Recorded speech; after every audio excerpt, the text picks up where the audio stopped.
Directors and Citizens Advisory Committee of the Recycling and Waste Reduction District of Porter County. Please stand and join me. I pledge allegiance to the flag of the United States of America and to the republic for which it stands, one nation, under God, indivisible, with liberty and justice for all. Roll call, please. Commissioner Biggs. Yes. Commissioner Morales. Here. Commissioner Regnitz. Here. Councilmember Sims. Mayor Bonta. Councilmember Geishurst. Here. Okay. Town Council Member Ton. Present. CAC members. Barone. Brightinger. Here. Brettel. Dalton. Here. Ritter Sass. Garcia Bordeaux. Doctor. We have a quorum for both the board and CAC. Thank you so much. Okay, moving on, approval of the May 14th minutes. Do we have a motion to approve? You do. We second.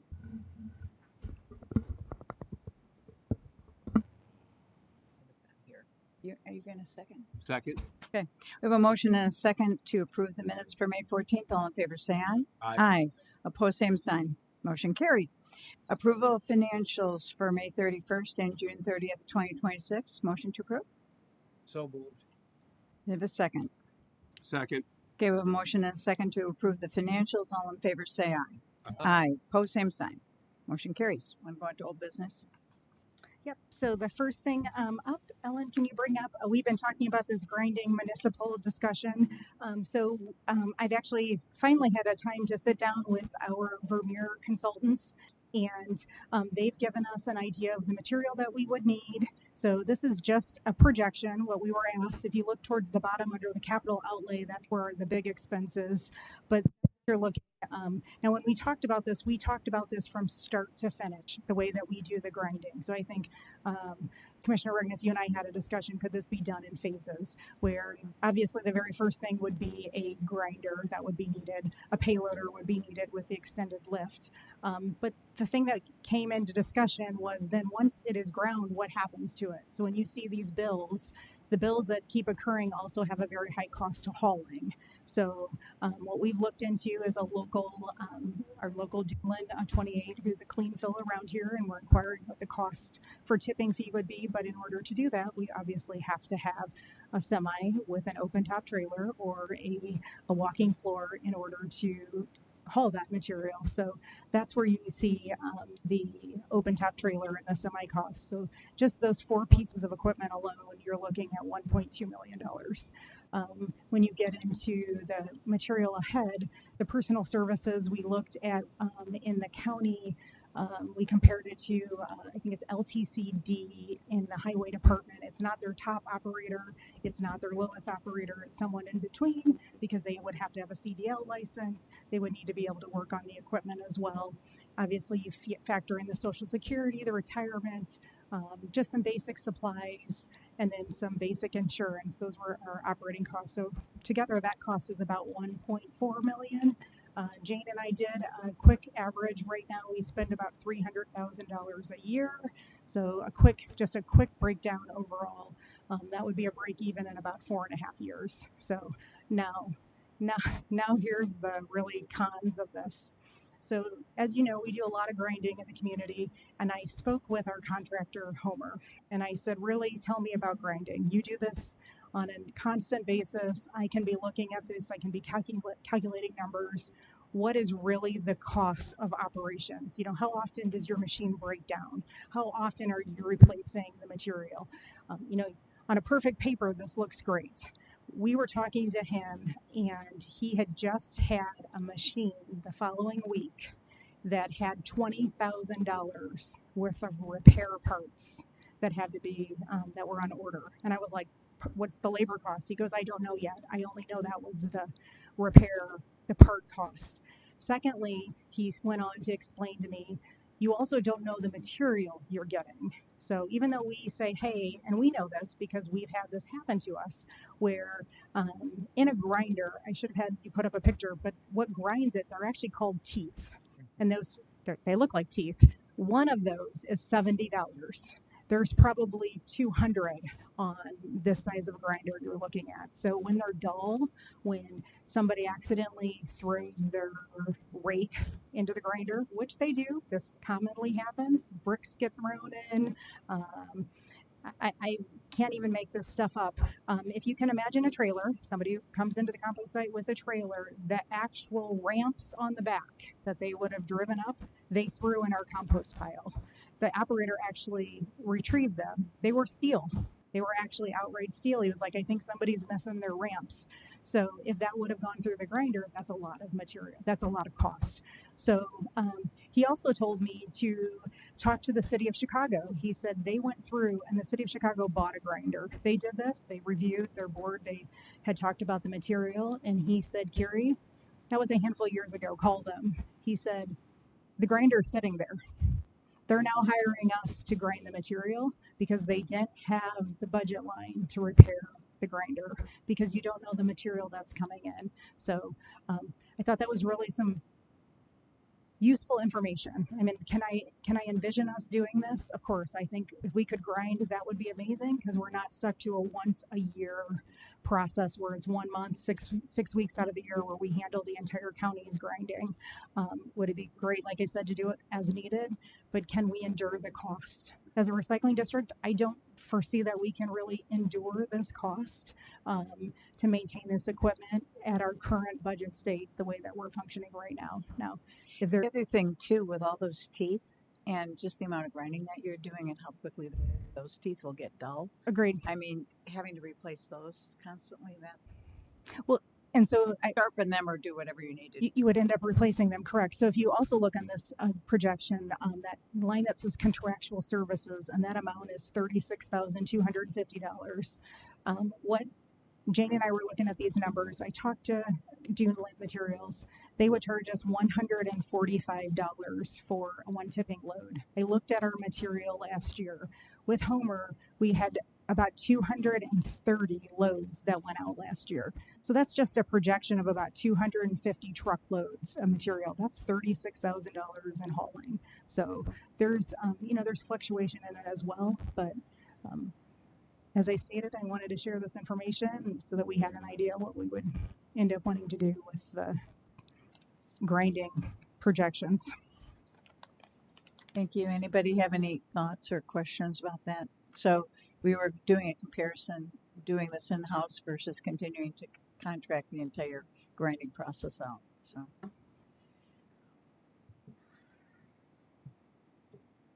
Yeah. Thanks for doing that. Yeah. In-depth research on that. Of course. I'm sorry it took so long. It's been a very busy season, and it's been hard to track down our contact with who handles grinding. So since he's here and working with us, it's been very easy to make sure he gives us the details. So it's been good. So Portage generator? the Portage generator, it just stays up on, we just leave it on the agenda. We're looking forward to when that exciting news comes from the city of Portage that they know we might have an option to add some electricity. So we're excited for that. So we're waiting.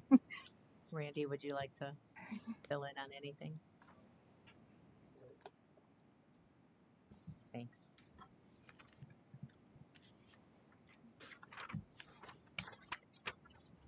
So we do have a company that's going to be possibly, well, we're in agreement right now, so there's some things I can't disclose, but it's a very exciting opportunity for Portage and even the entire Porter County region that this is going to take place. So as soon as that agreement's signed, I could reveal those details, but it's very exciting. So, Do we have any kind of time frame at all? This year, 26? oh yes, for sure this year. So right now it's just in legal right now, the agreement, so that's going back and forth. But as soon as that's approved, and I could bring it to the next meeting Awesome. and bring great news. So Thank you so much. Well, don't go far, because all the right. next one will be in a couple. So, well, the next two, I'm just jumping ahead. At the last meeting, we were asked to inquire about changing the Chesterton compost site. It has been listed as Crocker for years and years and years. And IDEM has formally accepted our request that we are now allowed to call it the Chesterton compost site. So the town of Chesterton isn't, constantly being what is Crocker, who's Crocker. So it is, nothing is changing other than the name. It'll just now be known as the Chesterton compost site. So Well, hopefully that's going to clear up any problems that we've had, because those of us that have been around a while know that Crocker used to be a town. That's where the name came from, until we went all the way to 149 with Chesterton. So at this point, it is in Chesterton, and people have been thinking they could go out there and pick up compost. That's not true. You have to go to the street department to get all that. That's where our food waste recycling is, and all the brush and all the compost and everything that we do. So it's so nice that comes out of that new machine we bought last year.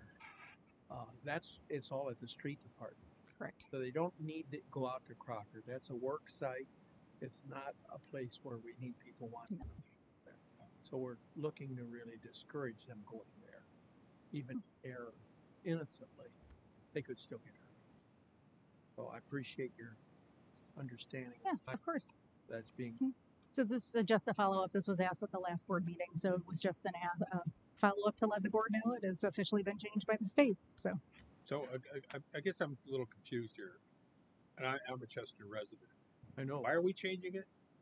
we were asked we would just change it to be. I asked to change it because of the confusion, Jim, that takes place between what goes on in Crocker and what goes on in the street department.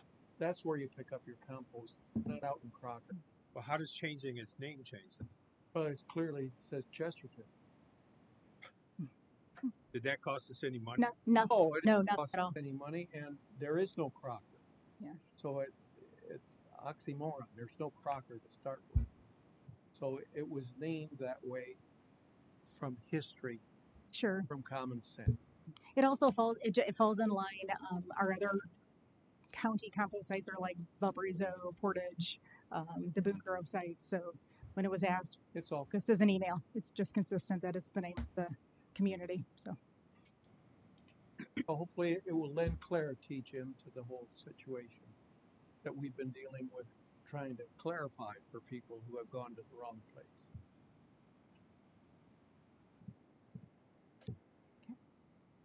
Okay.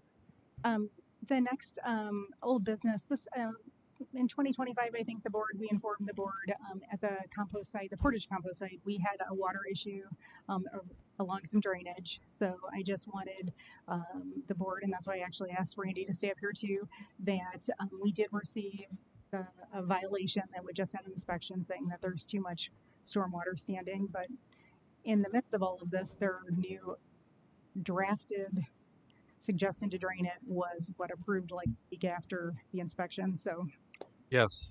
So we had some water issues at the Portage compost site, and we did we hired an engineering firm to develop some plans to handle that water better at the Portage site. We submitted those to IDEM. It went back and forth for months and months and months, and finally IDEM said, okay, if we tweak this, tweak that, we tweaked them, resent them for final, and the final approval has been made for those plans. And then we got a violation notice a couple weeks ago regarding the water. So I'm in contact with IDEM, and right now, through our utility board, we're going to be starting a process of getting that water taken care of through those plans that were approved through IDEM. So, Do you have an estimate as to? When you say water, what are you talking about? Flood? oh no, we're talking standing. Stormwater? Yeah, it looks like a pond. It looks like a lake. Yeah. That looks like a lake. Hold on. Ellen has a picture. Yeah. This It's a lot of water. yeah, it is a lot of water. We got ducks The floating. ducks are Canadian geese are in the middle. So Yes. So Did- as we did implement, Contact the city or the county stormwater department? Yeah. Look at it?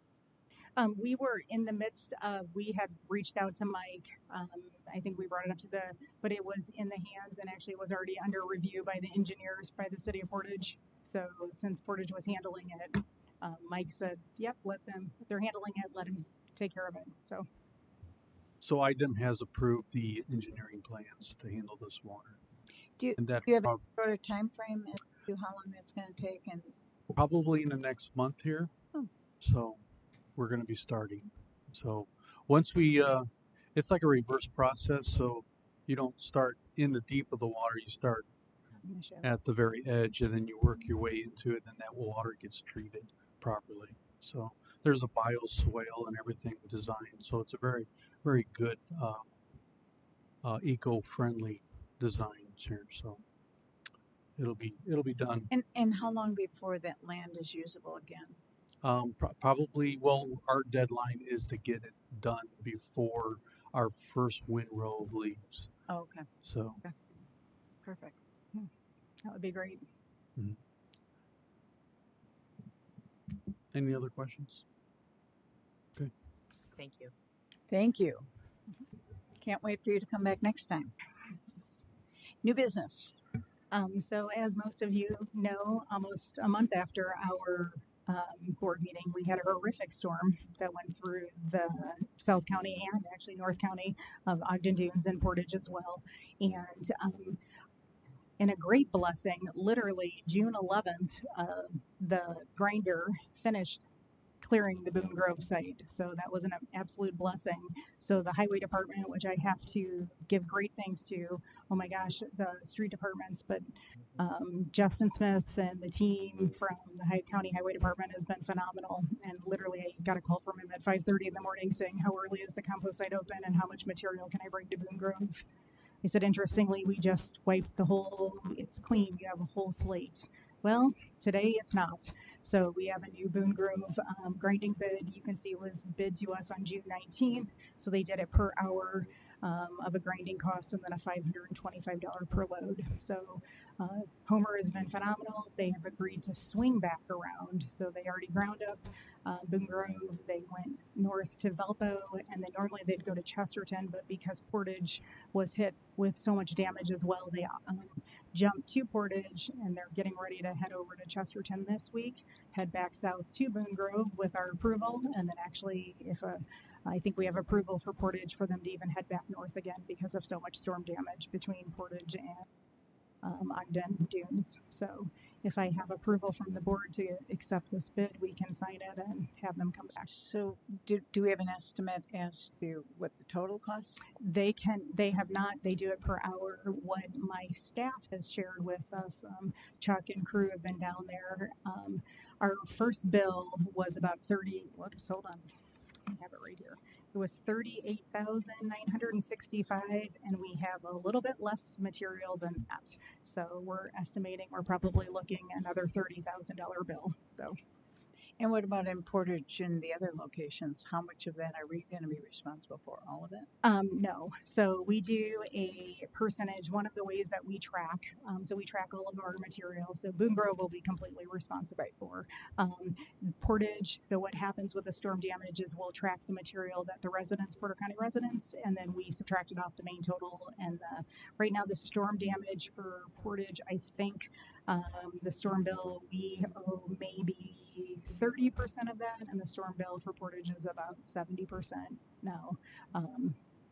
They just finished the storm bill and they sent me the invoice on Monday. So all the numbers for the rest of the pile have not been calculated because they've not been finished. So okay, do you have to go in front of the council so no, this is just no. We actually have the money right now. What it looks like, Jane and I actually just did a rough estimate as so. If you recall, the district right off the top hands out $100,000 to our communities for the grinding. So right now what we're looking at before we have the Boone Grove storm and the final Portage bill is about $274,000. We're currently allocated at $300,000. Now we do know we're going to over exceed that, but we do believe we have some extra money in that same line item. We got a great contract under our electronics that usually they go up, and they actually reduced their cost to us. So we're thinking we'll just transfer it from the electronics recycling line item to the composting line item. So. And how did we find Homer? Homer, we actually did a great big bid process in April. Homer's been the company. I'm sorry. An RFP? Yep, we sure did. We actually had a company out of Elkhart, I think, call and inquire if they were going to attend. They never attended our meeting, but we did send it out. It was posted. It went out. It was all over actually our website for probably. I actually think after our March meeting, you guys approved for us to do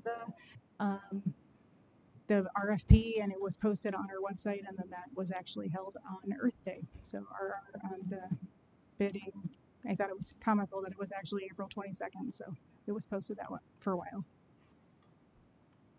So I would just need an approval to accept this Boone Grove quote. Do you Motion to approve. Second. Homer, we have a second? There we go.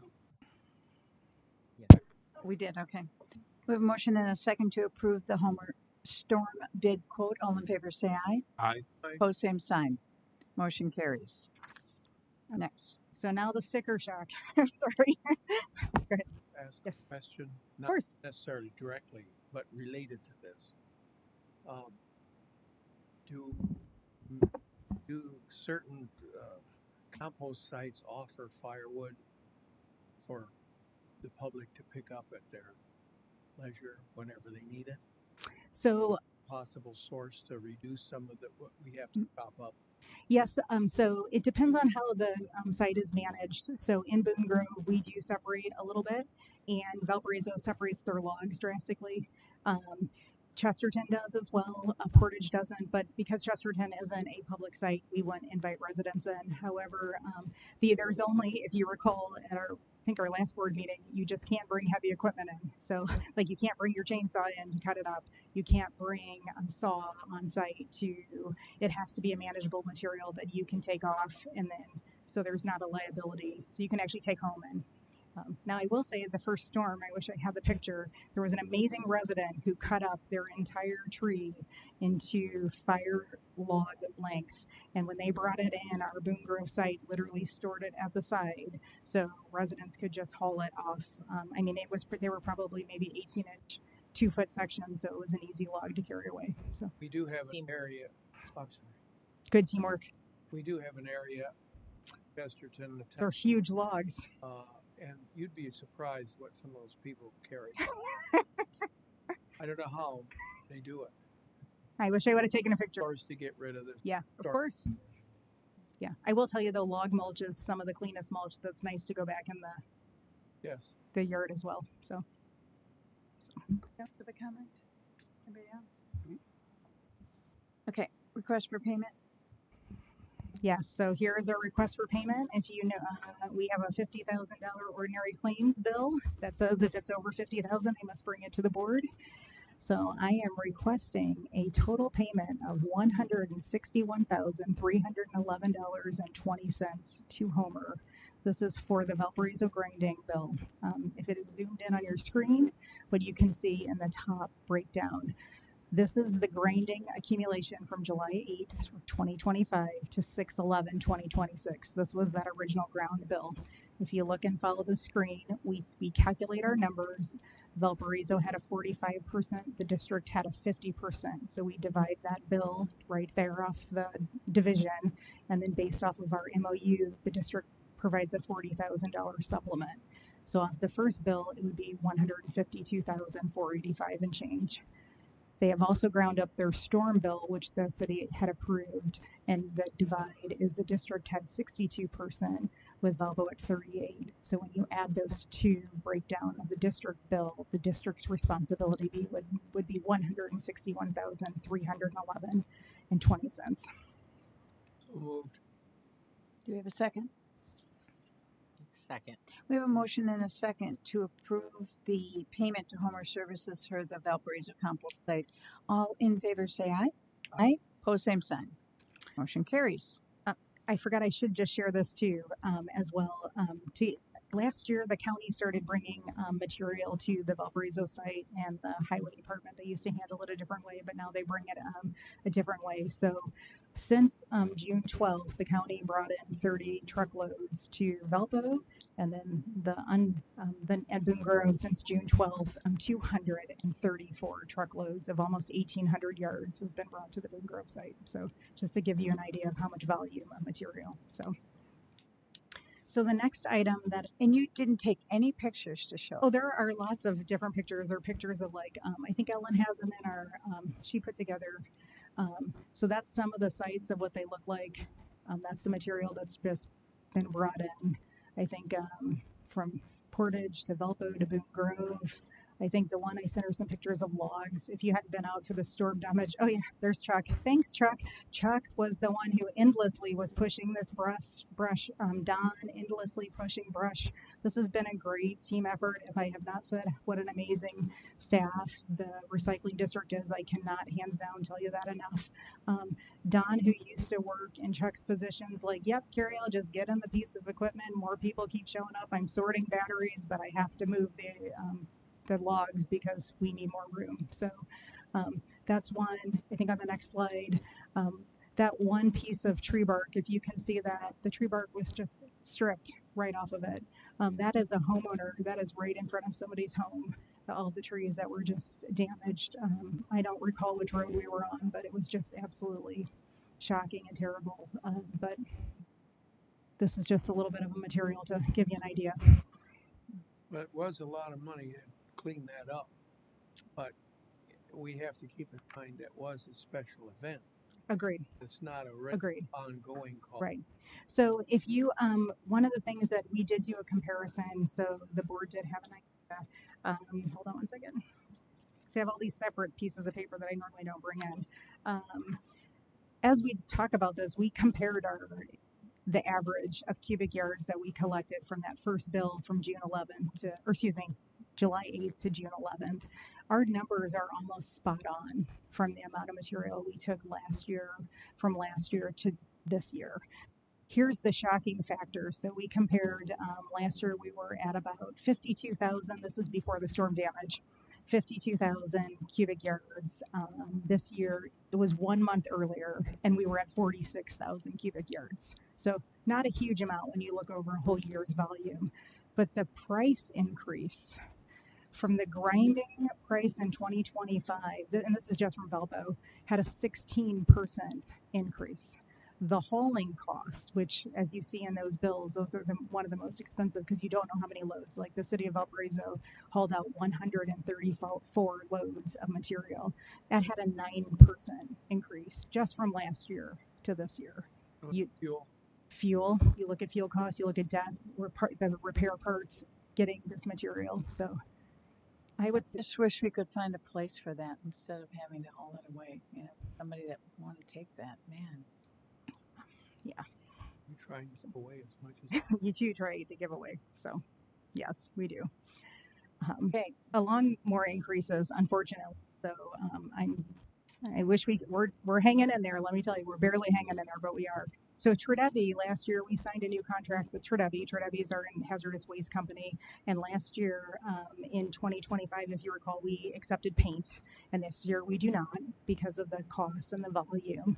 Well, shocking to me, our May event, which produced only 26,000 pounds of hazardous waste, our bill is $61,000. So again, I'm coming to the board seeking approval for the actual bill we're looking at is $65,273.25. Tredevi billed us 3 separate invoices, they all on the same date, the light bulb and then the 2 May 9th hazardous waste events. But their prices drastically increased in 2025 compared to the past years. Now you also have to realize we do a 3-year contract. So when you start looking at these numbers, that's really a big jump in prices. So it's a lot alarming when you start looking at the data.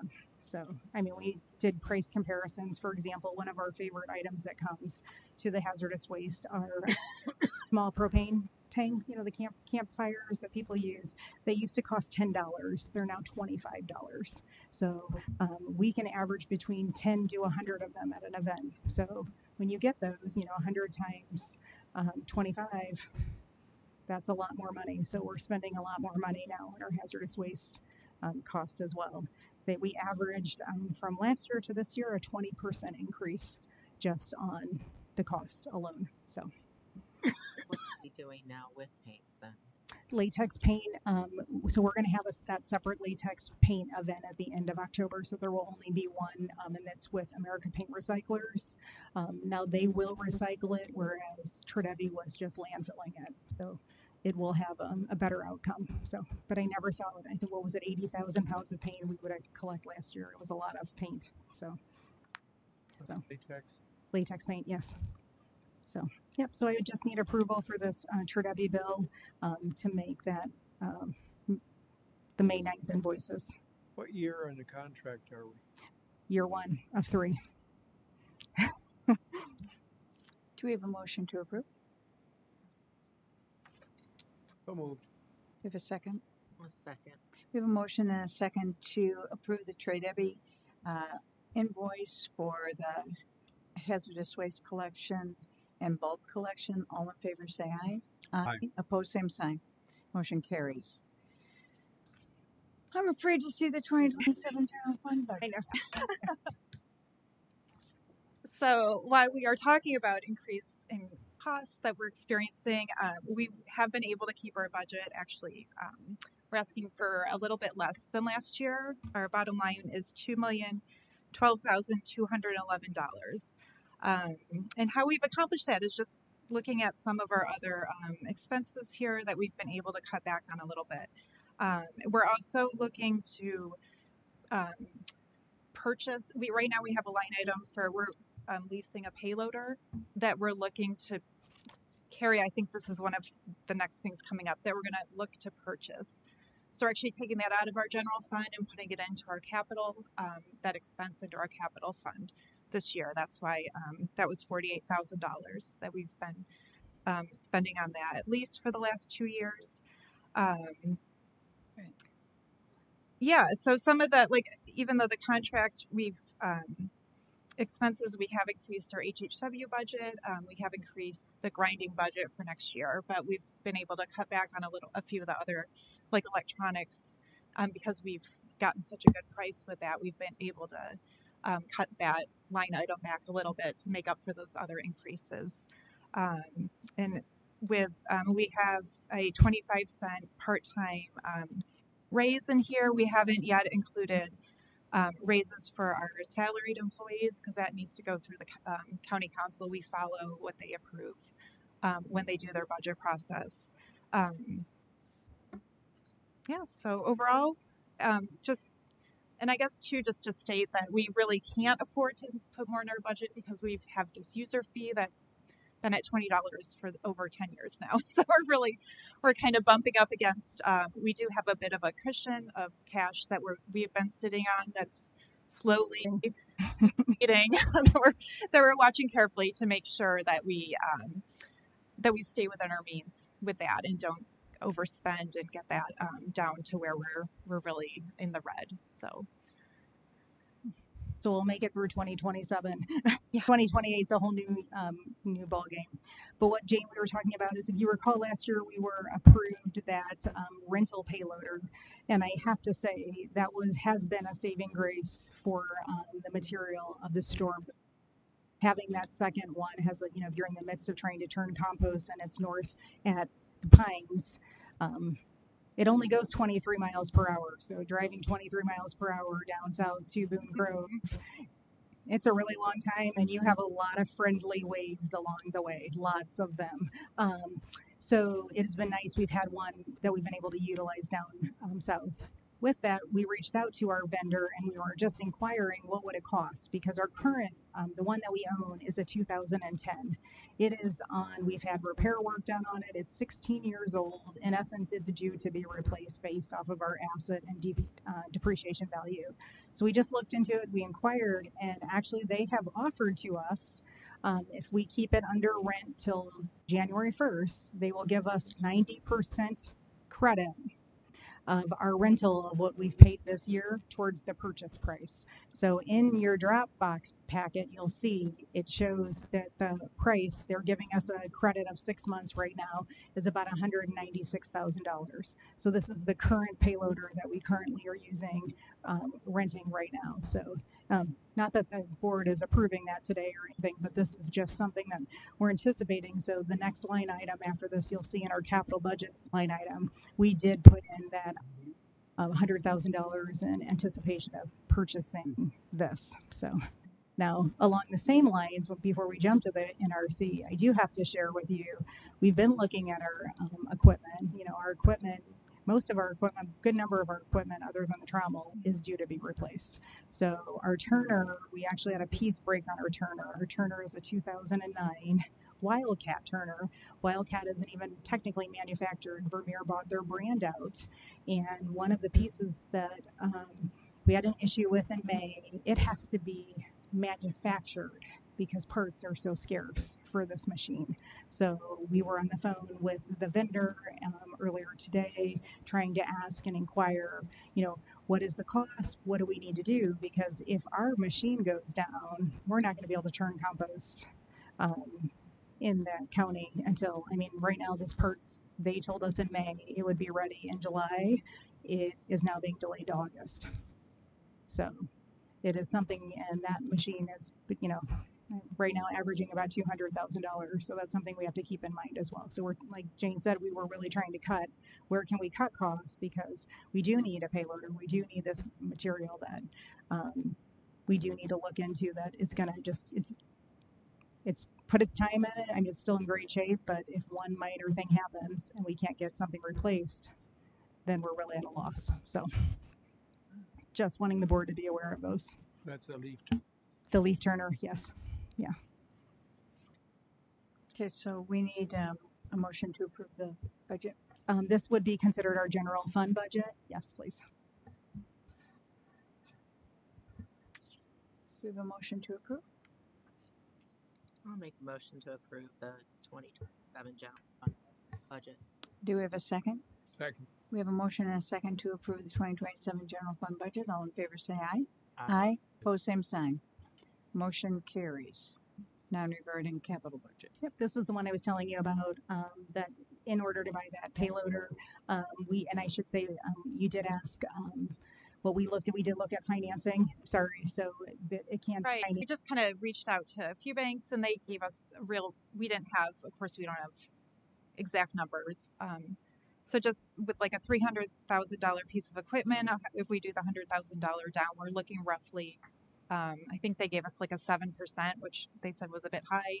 Could probably get that lower.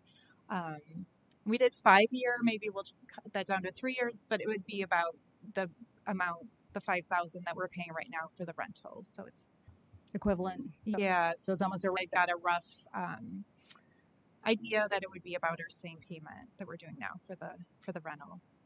So, and then we would, own it in a short amount of time. So I know that we have to buy equipment in our highway department. You check with them at all to see how they're financed. Sure. And what I was going to say, one of the things they told us too is this could go through Sourcewell again. So Sourcewell is when it's not, you don't have to go out to the open bid, it's the governmental rate. And they said that Sourcewell has, John Deere would work with municipalities and would completely finance it. Now he told me, he goes, I can issue you a rate, but it would be through July 31st of 2026. So he said that doesn't do you any good for purchasing it next year. So. But I would say when we looked at our local banks, it's each of the monthly rates just calculated, even if it was a $200,000 loan, was less than we are currently paying for the rental right now. So, and I mean, they will quote us for a brand new machine too, but we already, in essence, the rental that we have, well, actually the rental we have had 60 hours, so 60. Yeah. So in essence, it was a brand new machine that year. So it only seems to make sense if we have $50,000 we can apply towards it. But yeah. So, okay. Do we have a motion to approve? We do. Do we have a second? Second. Okay, we have a motion and a second to approve the 2027 non-reverting capital budget. All in favor, say aye. Aye. Aye. Pose same sign. Motion carries. Okay, so the last item on the new business before we get to our CAC stuff that I'm super excited about, but we have our operator is currently on leave, and he's been on leave for a while. And what has happened in the past is usually, when that person returns, we go to the board and say, so and so covered their position while they were gone, and the board will allow us to make the difference in their pay because they were covering that position. Well, I can't say enough about Mr. Chuck Stockham. He has been literally my right hand. He has trained me to run the payloader, the compost turner, the tractor. I'm driving the equipment right along with this crew. But he is currently a part-time staff. So if you know, in part-time staff, their pay raise is set off the Form 144. So normally we would go back and pay him once our operator returns. So when he returns, I would need to have the Form 144 dollar raise to our operator's pay rate. So I need to have the board's approval before I would go in front of the county council to find out to have that Form 144 raised. So. Do we have a motion to approve? You have a second? Second for discussion. Okay. What is it and what do you want to raise it to? That currently, the operator's pay is currently $33.54, and the current rate is 18, or our current, 21 right now. Yeah. Our part-time so, rate for. and it's just specific for this position, so, because this is just a unique situation that we've had happen, so. Any more discussion? All in favor say aye. Aye. Aye. Pose same sign. Motion carries. CAC, before we get started, can we just have everybody introduce themselves again, say a little bit about themselves, and just so everybody knows who is on our Citizens Advisory Committee. I'm Ian Barone, and I've been on the CAC for about 4 years. Toy Ciabrado. I've been on the CAC for 2026 starting January. Nora's last thing as start date, but involved in recycling for many. Cassie Dalton. I've been on the CAC for 3 years. I'm Rob Bredinger, and I think I predate by 10 years for 20, whenever it was first established. I was on the first advisory board. I really appreciate that I can continue to work with everybody. I'm impressed to have a good team. Great team. That's exciting. I was on that first board too. Okay, turn it over to Cassie. Okay, the CAC is very excited to report that we had 3 amazing applications come in for our first annual micro grant community, all the words that go with that. We, this past Monday, had a small committee of CAC members that reviewed the applications with a rubric that we developed, and we unanimously decided to award Hilltop Neighborhood House with that grant money. I wanted to offer a little recap and summary of the applications we received, and then maybe just give some insight as to why Hilltop was our selection.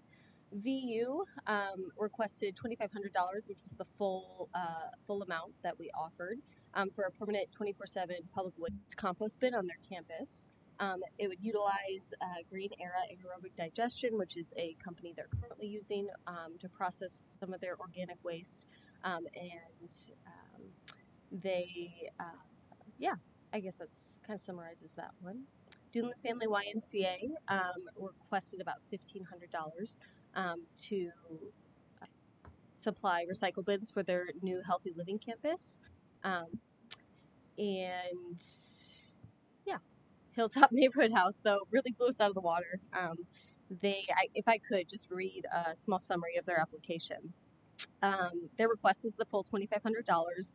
Their application was to start their first annual environmental-based education and outreach program, which would be a year-long initiative that combines environmental education, gardening, recycling, composting, and food security for low-income children and their families.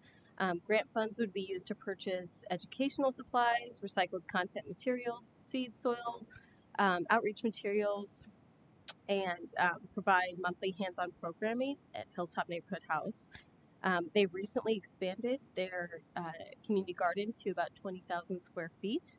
The project emphasizes the use of reclaimed and recycled materials through all activities while teaching children practical skills in waste reduction, composting, soil health, water conservation. This program will serve approximately, they hope to recruit about 40 children directly for this first year, and therefore would also engage their families through their community events and take-home activities.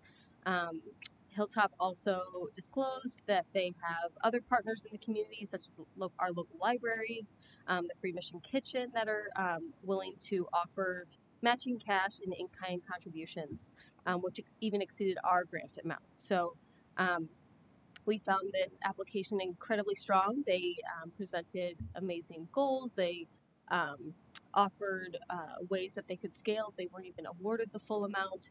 This is, I feel like, our ideal dream application. I think whenever there's a program that involves kids that can take this information home to their parents and educate even more people about the programs and this education, it's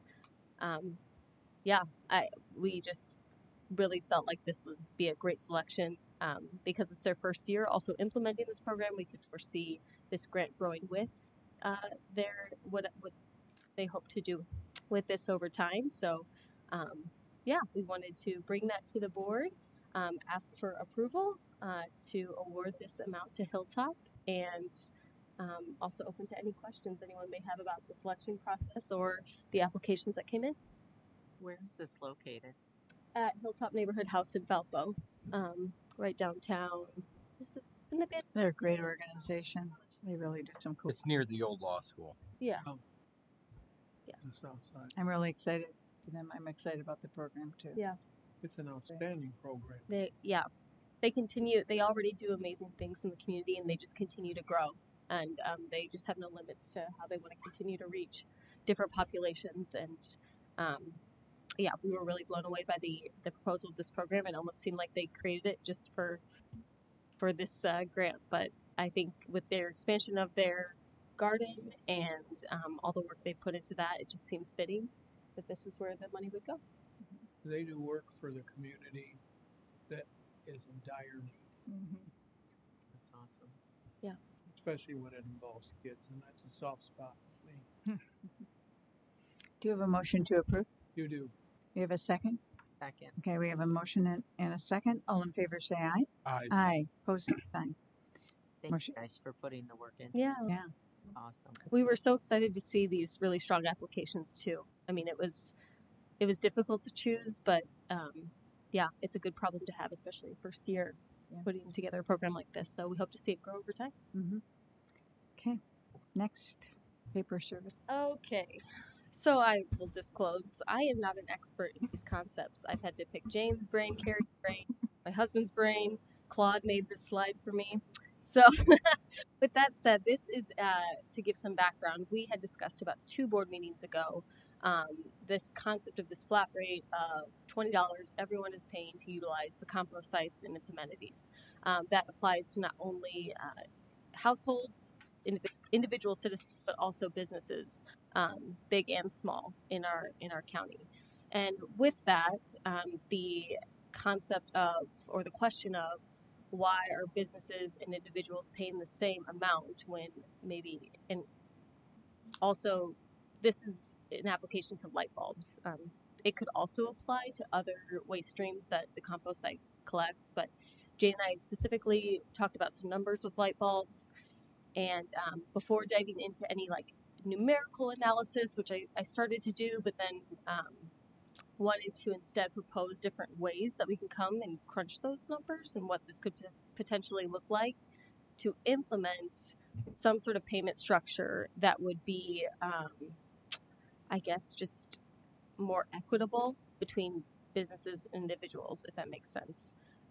Jane, please rescue me and jump in if I am fumbling with these words. But essentially, the question is, what would it look like if instead of raising that flat rate for everyone to help cover some of these increasing costs that Carrie and Jane had also just mentioned a bit ago.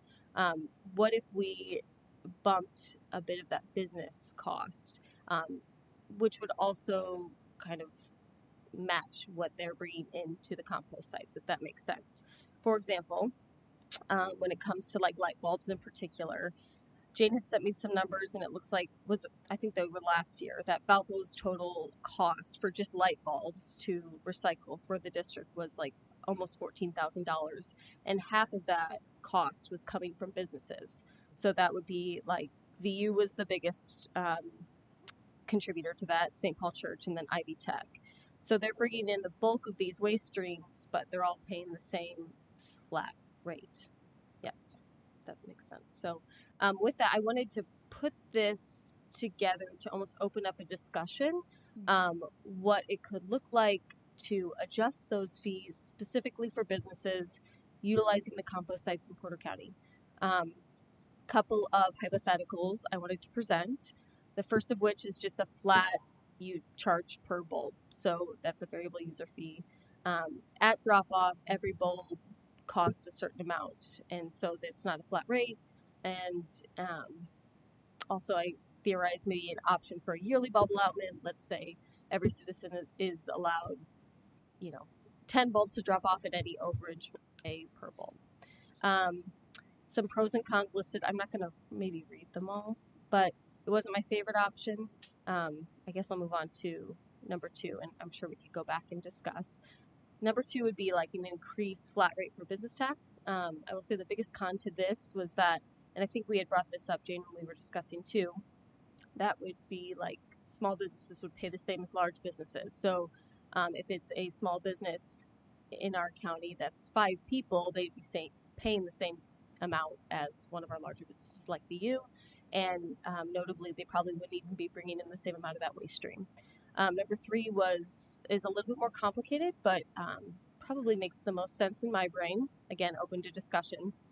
That would be a variable business tax and a recycling credit for utilizing the program. I think the biggest con to changing the amount would be, well, would it deter businesses from even wanting to use the program? Because we still want to promote ethical ways to get rid of that waste, and we don't want to deter people from using the program. But how can we do that while increasing their price? The thought was increase the price for all businesses, and if they utilize the program, offering some sort of credit or like a full or partial tax credit. The idea being, and Jane and Carrie may have more numbers in regards to this, but every business is used to getting like that some sort of tax based on their gross profit, right? And then I'm getting lost in my words. Okay, then that flat rate would exist, and if they were to then utilize the program, they'd receive that tax credit back. So we'd still be accumulating an increase in that money. Somebody help me. Jane, can you help? So get a rebate. Well, Yeah. can we take one step back? Yeah. And just the genesis of even having this conversation. Do you want to just say, when you initially brought this a while back, do you want to? Well, I think what it is we track what comes into our site. So say like VU brings in 200 bulbs. It's like, well, that obviously is more of an expense to us than a resident that brings in 2 bulbs. So I think we were just looking, no matter. I'm gonna jump back. Yeah. One box. So one box right now, which holds about 50 light bulbs. Yeah. $100. Yeah. So if you have a business who brings in 200 light bulbs, it takes someone who has to repack all of them, and that's now a $200 cost to the district. Yeah. To get rid of a business's material, but it was discussed. It could be a school, it could be a church, it could be a resident, it could be. So, I think this is what prompted. We're spending a lot of money. I think 2 years ago was over $20,000 in light bulbs. So last year, $15,000 just in light bulb disposal cost. Right. And it was in one of our years that we increased the user fee that we did start including businesses. Previously, they weren't included So I guess the fourth option is just to cut them out altogether and say they're not. There are a lot of like solid waste districts in the state who do not allow businesses to use their sites at all. So I think we're trying to see what our options are, maybe to keep them because they do bring in income with that user fee on businesses. But then it just seems a bit So it seems really, this would be a really simple solution, but I need to talk to the people who are involved in businesses today. If just not allowing businesses to drop off light bulbs, right? That would be one option. And it would be very simple because you guys don't have to track anything. They Right. can't bring them in. Well, and I mean, just to expand from light bulbs, it would have to be light bulbs, batteries. We get schools bringing in monitors. You know, they update their technology and they bring in, you know, their old electronics. So we'd have to So let's just have a expand it. conversation about that option because that seemed to me when you first brought that up to be one of the easiest solutions. But Well, we don't know what kind of ramifications that might have from a business perspective. So wanted to, talk to Clay maybe and I think that you're going to have an issue if you're charging businesses the user fee, but then businesses can't use any of the programs. well, we would no, we would do that instead. We wouldn't charge a fee. we would take off. Remove. We just wouldn't let the businesses use it. They wouldn't get charged a fee. Have we looked at how much that fee brings in, and Yeah, it's not. how that's going to affect our budget? Yeah, it's not very much. Overall, it's not. Residential is. I can't remember the exact breakdown, but it's like maybe 10% of our budget. Businesses. Are we able to bring that fee up for businesses? Oh, That's the board's. That's Yeah, right. yeah. That's the board's decision if we would raise that. I mean, but And but the other thing is, on the size of the right. the The other thing is a lot of businesses don't use our site, so it's a bit. Yeah, one of those. So that- yeah. My head when you're talking Yeah. not allowing businesses. Yeah. You know, what's to stop them from? Okay, I'm giving you 5 light bulbs. You're going to take 10, and so forth, and drop. Right. I Oh, Yeah. oops, We Yeah. we no longer have a quorum. Quorum. Yeah, we lost our quorum, so we can't discuss. I mean, we can't vote. Yeah, you can discuss, but Well, this was a discussion. Yeah, more than a vote. We didn't have anything to vote on. Yeah, But yeah, I think it's more presenting the idea and the concept of, I mean, increasing in what you're saying. Like, not a lot of businesses are utilizing it, but if everyone is paying that flat rate, and let's say we increase it, now it's $20, it gets increased to $1,000. That's quite a bit of revenue. I think it should be a user based on user because a lot of businesses aren't, and a lot of residential users are not either. But you're going to have users, right. and it would seem then, but your cons there, then it might discourage them. Mm, But where are they going to take it? They got to take it someplace, right? right. But So, so even if they're not using it though, and they're still getting charged, I mean, this is the concept is to create more revenue for the district, right? no, it's to. It's just Well, I mean, I think it was to make up for like Make up for the loss. just Wanna- the extra material that we're paying to I dispose of that we're getting that. perspective, you Yeah. want to take in enough to cover the costs of operating the program. Right, from the user fee on And businesses. the more you raise the fee, Right, it decentivizes people to use the service. correct. Able to throw it. Well, right, because right now it's free. So yeah, of course, any fee versus, I mean, they're paying the user fee, but So you have to be. every drop off is free. Well, you- Right. So it is a tricky. So it seems to me, Yeah. this is just in my logical brain, that because there are only some businesses that are using this, and it's an inequitable drain on the resources of the district, right? And one could say even unfair, that we have a choice of charging them enough that it covers the expense, or we don't allow them to at all. So it seems like we do one or the other. Right. Okay. Your third option was receiving the full or partial tax credit. If they utilize the program, so that would be the And then incentive for utilizing. what is needed to Mhm. through to get that for the tax credit is Yeah, that's where I'm not an expert. I don't know how this. This is just, I think, an unusual. That's a good. It's good complicated. brainstorm discussion. That's the Yeah, because that it's it involves several layers, yeah, steps. right. But also add from So it, coming from the top layer, that's now gonna add a whole nother administrative Yeah. Right, exactly. tracking at all the Right. states, how many people are coming in, do we have Yeah. and since we have multi-county sites, Right. we're now going to have a software system Right. that can communicate with all three and then somehow communicate back to the auditor's office or us. Right. It's communicated Right. so that they're And that's why the Yeah. simplest thing is just not to allow it. Yeah. Now, there's other places they can take this stuff to, right?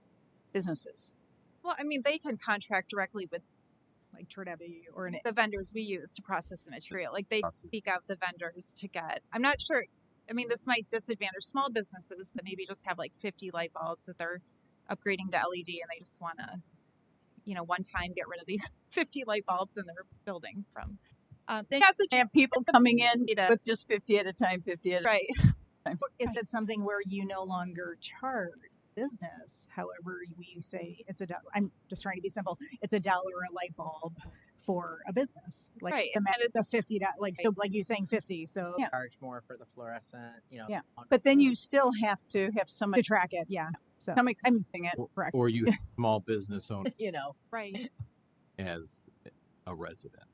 Oh yeah. Clay, that's my worst nightmare. That's all the contractors who bring in truckloads of material says it's for my own house. It's not really my contracting landscaping business. It's my own house. there's always games people play with. Yeah. Right. You know. Right. But most people are honest and hopefully don't. And this may be getting too much in the weeds, but for the businesses that own more than one, how are they charged now? Is it per parcel? Like you talk about It is. So, like, for example, VU, yeah, I mean, they are paying more than just $20 because they do own quite a bit of property that is developed. So they do charge, I don't know what the total amount I mean, there may be an exception just because they do own so much land and so many. So right now it's per parcel. Yes. It's per parcel, yeah, like developed parcel. But they will bring in like 1,000 light bulbs at a time. Yeah. So it's not just The fluorescence all with mercury. or the T lights, the new energy efficient Mhm. so long. Oh, Yeah. right. And then, I mean, this is in businesses, I guess, nonprofits are kind of included in this business category. So it's also maybe not the best thing to cut them out completely. Schools, Schools, churches, like Hilltop, like, different organizations that we just don't want to maybe just cut them off. So maybe the per use fee, then they can, I mean, businesses can write it off as a business expense and it's, not so bad for them. So anyway, thanks Cassie for putting this all together. Welcome. To be continued. You know what? I Yeah. would like for you to come back with, just some more statistics so we understand. Right. Sure. Right. Could see that, and maybe we don't make a decision this year. Maybe we make Right. a decision next year. Yeah. But so let's say that this sort of use, and this is, I'm just going to exaggerate it, becomes more and more and more and more, which then would require us to raise the recycling fee on residential users because you guys need more money, right? But it's because of all these businesses that are taking advantage of the services. Taking a free dumping fee. Yeah, exactly. And so I just want to make sure that we're being fair across the board. Mhm. And I don't even know if they consider taking advantage of it because the rate has Yeah, they pay their $20 right. like anybody else. So like my Yeah. would they almost I would expect not to pay more? Like I don't know if they think they're getting away with it because that's just what it is. But if we were to increase it, would they think, oh yeah, that's equitable because we're bringing in, Valpo VU is like $4,100, and they're like, oh yeah, that's a big cost for you. But if we're paying $1,000, and if they were to pay that directly to the contractor, they'd be paying $4,000. So if we can pay the district $1,000 to do it and be that middleman, oh, that still makes sense, and we'll pay that. Now they'd be utilizing the program in scenario 3. They'd be utilizing the program so they'd get a credit back. But I'm thinking of the businesses that aren't using it, but still used to paying taxes on things and programs that they might not necessarily be using, but it's just part of being part of the county, and it generates Or And that's why I think in these unusual cases that it's a user fee. So if they're using it, they're paying it. If they're not using it, they're not. So if you're a business that never brings light bulbs or equipment or anything to you, or Right. then Right. they're not paying. Maybe this is something when we do eventually address an increase in our user fee, we can address this then if we want to keep including businesses with our fee, and then we can look at other options for that, like per use Aren't payment. you really, in line with what Barb's saying, that you're providing a service. So you're going to charge the people that bring Right. that service. Right. And I don't think that's unfair. I don't think that's unfair. Mm-hmm. Because what would be unfair is to raise the fee on everybody because some people are using it more heavily than others. That's not fair to the people who are never using it. Right. So, but I like the idea that everybody is, they're charged a base fee. But then if we have something way above and beyond normal, then they're charged. Yeah, that makes They're charged. Yeah. Maybe a little more thought to it. Yeah. Good. I will tell you, Starting the, though, Cassie. No, I think All that. great conversation. this is, Yeah, it's a I good. agree as no, Yeah, good. I was going to say, Good discussion. And this is A few doors here. yeah, But this is the same complex conversation about how do we charge, how much do we offset the municipalities with regard to grinding? mm-hmm. We don't have that. The Those same- were numbers picked a long time ago. Do they still make sense? And that's a really hard conversation to have because how do you figure out what's right, what's the Yeah. So And who had more storm damage, or like how do you offset it from one year to the next? Yeah. I will tell you, I think Chuck was there with me at the past Chesterton hazardous waste event, and it was so much fun of the residents who came through and how many of them said to us, "Thank you so very much. Thank you for doing this. This is such a great service. What can we do? How can we continue? What else?" And I was like, "Thank you for paying your $20 recycling fee." And they're like, "I can't believe that's all you charge." It was a warm day. We actually had a resident who came back and brought us ice cream, gave every single worker an ice cream as well. And how many people, though, were hands down going, "I don't know why you guys don't charge more money. This is so great for all of the services that you offer." I mean, it was so funny that I was like, do I feel like this is the Groundhog's Day because everybody keeps coming back and saying the same thing over and over? But there were so many positive people like, we support our community. We want to share this information. And It's really appreciated, and we do put it on the website yeah, well in advance, so it's published through the town website. yeah, Mm-hmm. they knew. So even know about the website though too, and doing that situation, it causes them to spread the word. yeah, absolutely. So yeah. Okay. Yeah. Thanks, everyone. You Cassie. I know it is interesting. It's a good So start I think point. like having Yeah. more conversations with Jane and Carrie about this concept, and maybe next time coming with statistics. Again, there's numbers to run, but having more of an idea of what concept should we be running and looking at is what I wanted to gather. So thank you all for your input. It's a very valid initiative. Very. Needs It a is. tweak here and there so we're not digging a hole for ourselves. Yeah. Yes. Okay. Anything else from the CAC? We did have a really successful event, and I see it on recent/upcoming events. On July 2nd, we hosted a screening of The Story of Plastic, which is an excellent documentary kind of documenting the history of plastic and the waste that it's generating. That was at the Valpo Public Library. We probably had about, I counted the room at one point, it was about 45 people there to show that. So a very successful event to kick off Plastic Free July for the CHC, and Sarah was there to promote the district, and the library offered a lot of resources, not only the space, but they set out a display of children's books all focused on plastic and plastic waste, and it was really a nice event. So, Do you plan it? and Dr. Peller and Christina were there, and I'm looking at Walt because he was kind of the mastermind behind this event as well, and provided pizza too. Well, Oh, well, I love the partnerships. I think that's really great. do you guys partnership like with the doing it again at like another facility, even like reaching out to Portage's library? Yep. Chesterton's library. I would encourage everyone that's here, if you haven't seen the movie, for me it was really a game changer, almost a life changer. It has such a great impact. I thought the movie's a little bit long, And as we're going to continue to show it in Portage and elsewhere, we might try to trim down part. I did notice a lot of people were becoming with a question and answer session afterward. It was well over 2 hours and 15 minutes. Wow. Yeah. Hours. Yep. Other than that, I really feel everyone should see it, learn so much from it. I can remember in this room the year that China, Asian sword, whatever that term was, when they decided almost out of the blue to stop accepting our. Oh yeah, right. It was the day after the 2008 Olympics ended in China. Yeah. Hmm. 2008, so about 8 years ago. 18. That had enormous impact on us. Well, our CAC is small and mighty. More we can partner with, like the library or Yeah. yeah. But to answer your question, Gina, yeah, Willow, who's at the library, she suggested and hoped that we would plan for a Portage show at basically all 5 branches. So we hope to expand out in the county. Yeah. Or a library or anything. Or something like that. Wonderful. Sarah, I The think. enthusiasm is there.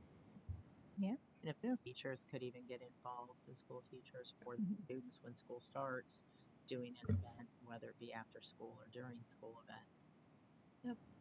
I could see that. Awesome. Like that. Okay. Recent and upcoming events. It's currently Plastic Free July, as you've heard. So one of the cool things, the Indiana Dunes Visitor Center had partnered with the recycling district. So actually, here's a photo of our display. So Sarah's done an awesome job of not only putting swap items like, hey, this is if you brought a plastic bag. There are actually cards that people are engaged with that they can look, bring your reusable, and this is actually in their gift shop. So while you're waiting or paying or looking, so we're sharing information. So we're excited, and they also have an amphitheater that might be able to do video showing as well. We talked to They do. That's right. so I believe so. So I'm just excited that they've also offered that opportunity to us as well. So Theater there. yep. So also just our hazardous waste in Boone Grove this weekend. Another rainstorm's coming up, so we're anticipating rain on Saturday. We'd like to be rained in Boone Grove, and we're talking about the one. Well, we've got some fun. We have the Pass Fix It Fair. There's that happened a couple weeks ago. So just give us an example of the kinds of things, like when you have this at Boone Grove Middle School, what are the kinds of things that people will bring? Anything and everything. So you could have a lighter. This is also where these costs come in. So you might have somebody who brings oil, gasoline, used oil from your lawnmower, just cleaning out. You might have paint thinner, stain, pesticide. But one of our drastic costs that you see is someone might bring in a lighter, like an old butane lighter or a mercury thermometer. Well, because we do they're called portable events. It's a 5-gallon bucket, and one mercury thermometer goes in there. And because it's once, we're charged a minimum of $350 for that bucket. So, one day it would be nice to have an ongoing site where we could collect stuff year round. But because of that, so if you bring in oh my gosh, all sorts of different things. Somebody cleaning out their basement. So you could have car wash cleaner, CLR, your household chemicals, stuff that's underneath your bathroom sink. Pretty much that's any household hazardous waste. So I'm trying to, oil, antifreeze, outdated medicines, medical sharps. Those are usually your most common things that come in. The pictures that Ellen's just clicking through real fast are food waste. It's just some of the data. We actually opened up the Sun Hills on the actually at the Porter County campground, so we're excited that new site is up and running. Lots of pounds of food waste have been collected. Just trying to. The fair is coming up, so next week, if anybody wants to work our booth at the fair, we have lots of sign up with Sarah. We've got RECCAC, yay! We love when people sign up, so we try to make it interactive for people to just learn more about recycling in our community. So, yeah. So that's pretty much. Booth at the fair? Yes, we do have a booth at the fair. Yeah, in the main expo. So, yeah. Like I said again, I know it's right at the end, but I just can't extend. As you've heard, we did have an employee on medical or on leave, and every single person in the district, I can't not tell you, has jumped into. If Chuck's hauling a piece of equipment and needs a ride, it might be Allison picking him up. It might be Ruby coming in. It might be Sarah who's leading the truck to go get somebody. It might be somebody carrying a food waste bin that doesn't smell very good. It might be somebody. Every single one of our office staff has jumped in. Office staff, compost site staff, or teach me how to run a payloader, and I can try to move brush. So, including myself. So it's been a really interesting and fun adventure. So it's a great group and a great team. I'm honored to lead them. So That's good. so That's great. Okay. Any other matter needing to be presented to the board? The paper shredding. oh, that's the next hazardous wait, not next. The next one after the Saturday is in Portage at the Neo School, and that's also the paper shredding event. So please let any of your residents know. That's the last paper shredding event of the year. So. Okay. Anybody? Our next board meeting will be on September 17th at 1:30, and any of the CAC members that would like to join us, we love having you. So, To do